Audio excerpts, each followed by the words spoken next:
बांग्लादेश में शरपसंदों ने ट्रेन में लगाई आग, 4 हिलाक। ढाका, 19 दिसंबर। बांग्लादेश के दारुल हुकूमत ढाका के तेजगांव में शरपसंदों ने मुसाफिर ट्रेन को आग लगा दी। आग लगने से 3 बोगियों को नुकसान पहुंचा और एक बच्चा समेत 4 अफराद झुलसकर जाँ बहक हो गए। बांग्लादेश के मारूफ अखबार ढाका ट्रिब्यून ने अपनी वेबसाइट पर वाक़ये की मुख्तसर तफसील शेयर की है। अखबार के मुताबिक मंगल की सुबह दारुल हुकूमत के तेजगांव रेलवे स्टेशन इलाके में ढाका जाने वाली मोहनगंज एक्सप्रेस ट्रेन में आतिशज़दगी, एक बच्चे समेत कम से कम 4 अफराद की मौत हो गई। फायर सर्विसेज और civil defence headquarter media cell के deputy assistant director Shahjahan Sikandar ने तस्दीक की कि ट्रेन की 3 बोगियों में सुबह 5 बजे आग लगा दी गई। इन्होंने बताया कि इत्तला मिलने के बाद तेजगांव फायर स्टेशन से 3 फायर यूनिट्स मौके पर पहुंची और तकरीबन 6:45 बजे आग पर काबू पा लिया। अफसर ने बताया कि इन्होंने एक डब्बे से 4 लाशें बरामद की।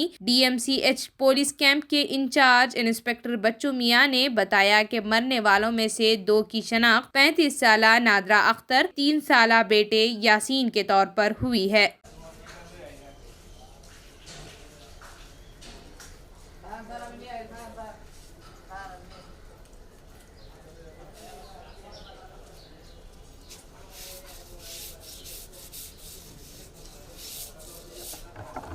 আমি তো ফাঁকা পাইছি কিন্তু দেখি না